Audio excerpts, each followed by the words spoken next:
Hello, hello, hello, my darlings. Thank you for joining me on A Slice of Life. A Slice of Life. Oh, these are some interesting glasses today. Well, anyway, on A Slice of Life, we talk about super aging, getting older without getting old. And I had an interesting weekend. Did you have a good weekend? Jordan doesn't work on the weekend. Anyway, it was a interesting weekend. One, I want to talk about the most fabulous wedding. Let me make sure I had it right. Here it is. Okay, the most fabulous wedding of Dr. Clarissa and Dr. Raymond. And then that was on Saturday. But on Sunday, I had a very sad event. They had the wrong date on here. It was in June, but I just crossed this out. It was in June 2023. A very sad event on Sunday. The funeral was today. The Omega event for just a pillow in our society. The sister of Carolyn Longbanks, the Longs of Atlanta, um, Wilma Longbanks. Let me make sure this is closed off. Excuse me. Recording in progress. Good evening. Welcome to Black Achievers. Can you all hear me? Let me get this on. Yes, all right. Yes. Perfect. How's everybody doing this marvelous Monday? Two, three things going on here. Hope everyone's doing well. Yes, good. Good. Well, I don't see mute on here. This evening and ready to network. Oh, I got it. I got it. Yes, if you can. Okay. Ah, all right. Okay. So, anyway, I apologize for that. But I wanted to talk about, I think this is still talking.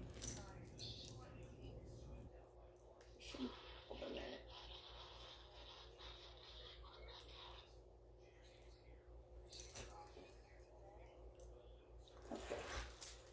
Let me put this in wet. Oh, because I'm not doing a good job with that. Okay. All right, so listen. Uh, it was an interesting weekend because here we got a couple got married, a wonderful couple. Dr. Clarissa married Harris, married Dr. Raymond.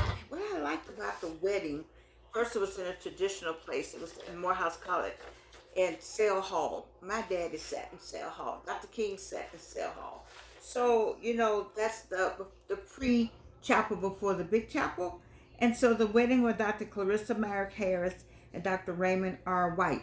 And I like the ceremony because not only did they have a traditional wedding, but they also had the 8 bowls ceremony of life ritual.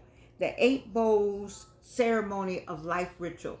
I was just amazed at that. And then they had a Native American water ceremony, and the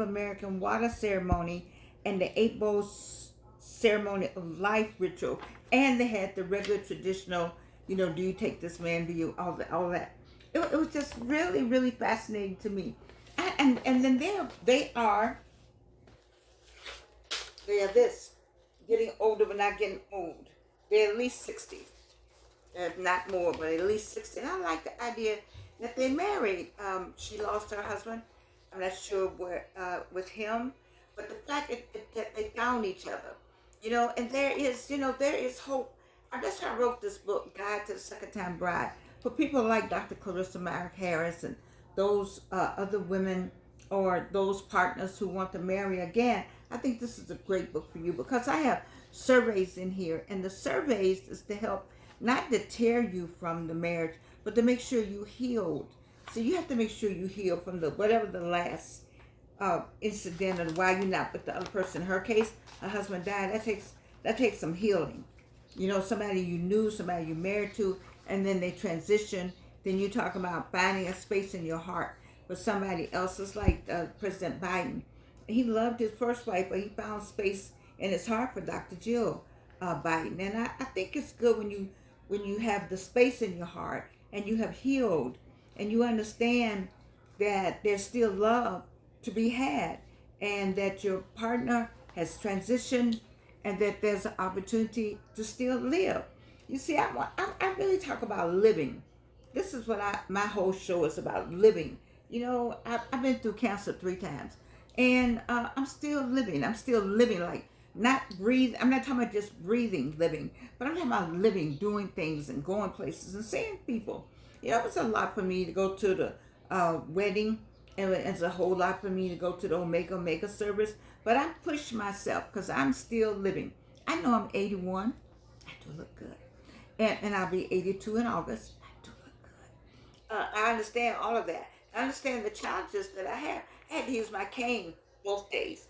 I really had to use my cane at Morehouse because the level, the ground is unlevel. When you're young, you can trip over something. You can step on a rock or something like that. But I can't step on a rock. I've already fallen twice with something small, and I got to be very careful of that. And it's just coming to knowing your body and knowing yourself and knowing what you can do. You see, and I don't want you to say, well, I hear all these women younger than me. I'm old now. I'm getting old. I can't do. I'm old. They just annoy me. I'm just annoyed. I'm annoyed by them because they're blocking, I think, blessings that could come to them. And I feel like they're blocking opportunities that can come to them. Love can come back, and love is all ages. I saw 103 and 100-year-old people got married. It's a feeling. It's that spark that happens between you and a person. It has nothing to do with age. Age has nothing to do with anything, which is why we have this. Which is why we have this. That's why this book attracted me. Getting older without getting old. I don't know these people. I've never met them, and they're not trying to meet me, and I'm not trying to meet them. I'm trying to keep you this on this. This. You're talking about getting older, yes, but enjoy your life. If you have someone who has had cancer, I tell them to send them to this slice of life. Because that woman had cancer 3 times. Well, I told you I met somebody, a black bone. It was a woman that helped me. Where was I? I can't remember now. But her father had cancer something like 6 or 7 times. And I was like, oh my goodness. Let me just close my mouth. I think she was the ATL 311 person. I think we talked about it. But anyway, I'm just saying to you that I want people to live. I'm not talking about breathing. That's living, okay? The fact that I'm moving my mouth and my eyes are moving and I'm sitting here looking at you, that's living. One time I'm really living. Going out doing things, going places, making things happen. I like this little dress. I was going to give this dress away. I'm so glad I didn't. Anyway, so we're still talking about this exceptional event. I didn't make it to the reception. Okay, why you didn't make it to the reception, Georgianne? One, the reception was, they said, walk right down there. But I couldn't walk right down there. Could not. I had an arm, and that cane wasn't going to do it. So by the time I got myself out of the building with the cane, Dr. Monique Earl Lewis helped me out the building. Helped me to my car because the terrain was not steady. I got myself in the car. By the time I did all that, and they said, well, you have to drive your car some kind of way. It was over at the Forbes, the basketball court at the Forbes gym. Some kind of way, I just didn't want to do it. By the time I got all that done and got Georgianne in the car, Georgianne went home. And I missed the reception. But I love them dearly. I wish them the best, and I know they would do well. And I'm not even worried about Dr. Clarissa and Dr. Raymond. They are just set in stone. I'm so happy for them. Congratulations and best wishes. And for those of you who are thinking about getting married a second time, anyway, I wrote my book in such a way that you need to read this book if you get married the first time. Because it says, are you ready to remarry? But it also talks about, are you just ready to marry? And I have a survey. In here. So you may not be ready to get married and I got all these ifs in here. Now, if you got some ifs, if you continue to discuss the former spouse, you're not ready to get married. No. I got some more ifs in here. If you want your intended to have the same interests and hobbies as the last person you have, baby, you're not ready to get married. So, this is what this book is about. Then I have another survey in here that says screening questions for the couple. So you do these together, you see. You do these together. You sit down, and I have more, but you do these together. You sit down and talk among yourself. Are you secure with yourself? And something as simple, do you love him? Do you love her? Do you love each other? Whatever the her, him in today's language may be. Are you secure with yourself? Are you secure? See, people, if you're not secure with yourself, as soon as they do, the other person does something, then you go, ooh, they don't love me anymore. Ooh, they got a girlfriend. Ooh, they got a boyfriend. Ooh, they cheat on me. You got to be secure with yourself. All right. And so these are the kind of things we're talking about in this book, and why I just feel just so elated for the couple. And then on a sad note, it's the Omega Mega service for Wilma Long Lanning. The the um, um, the funeral was today. I think today is Monday. I couldn't make that, but I could come to this event right here, and just to know. I mean, she was the principal at so many schools. The Long family is known for their educational astuteness, and I worked under Mr. Ralph Long Senior, Ralph Long Senior, at Cohen Middle School. That was his school. They gave him the first middle school in the city of Atlanta. He was the principal, and I was the French teacher. And he was an Omega. My husband was an Omega. And I tell the story all the time that I don't know how I got out of Fulton County schools to Atlanta public schools with no paperwork. You know, back then they had all kind of power. They just call people on the phone, make this happen, do this, do that. It's just amazing to me, you know, how Atlanta was back then. And I liked it the way it was back then. You see, so so may God rest her soul. Wilma Long Blaney was his daughter, and she was also the sister to Carolyn Long Banks, the first black woman to be on city council. So the Long family has a legacy in Atlanta. I've always admired them, and I hope the best for them. One of them just ran for office and didn't win, and it's okay if you don't win, because you win in other ways. You win, you still win. You got your name out there, and the other, may God bless the person who did win. That's just it. You go on with something else. While we talking about books, of course, my daughter wrote Lord Have Mercy. We say that all the time. Lord have mercy. Lord have mercy. Ooh, Lord have mercy. Lord have mercy. Well, this is the book for prayers. This is the book. We are definitely in a praying season. If prayers are important all the time, but what's going on in America right now, we need prayer. And so let me move forward quickly as I can. I'm past the time that I wanted to spend today. I may just do two things. But my good friend Maria sent me something, and it was in line with the marriage today. She said 8 signs your man loves you unconditionally, according to psychology. And so I'm going to show you a picture where she sent me. This is what Maria sent me today.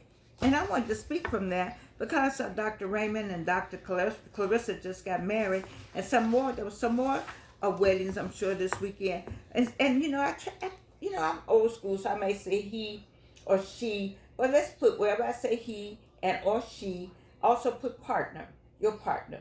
Does your partner listen intimately? I listen to Tony Gaskin, and I like the way he talks about his wife and women.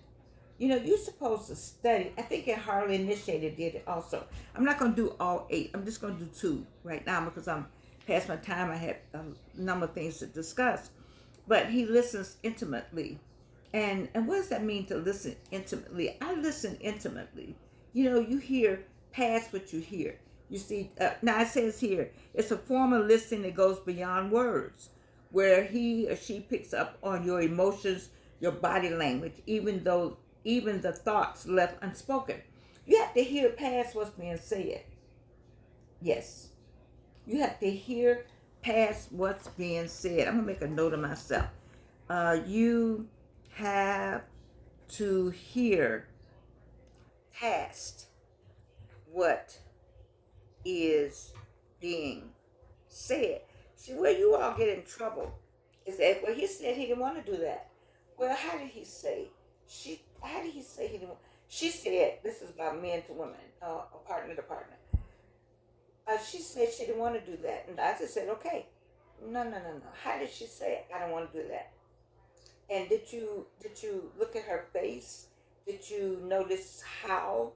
What was her countenance? Or what was the person's countenance? How did you?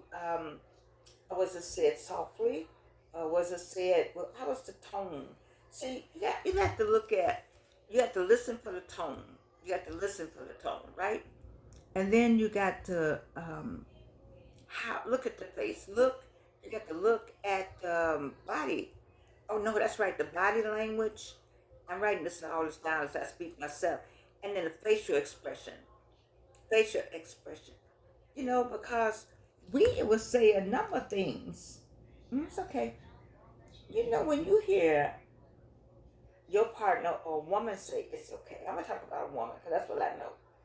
When she say it's okay, that doesn't mean it's okay. That does not mean it's okay.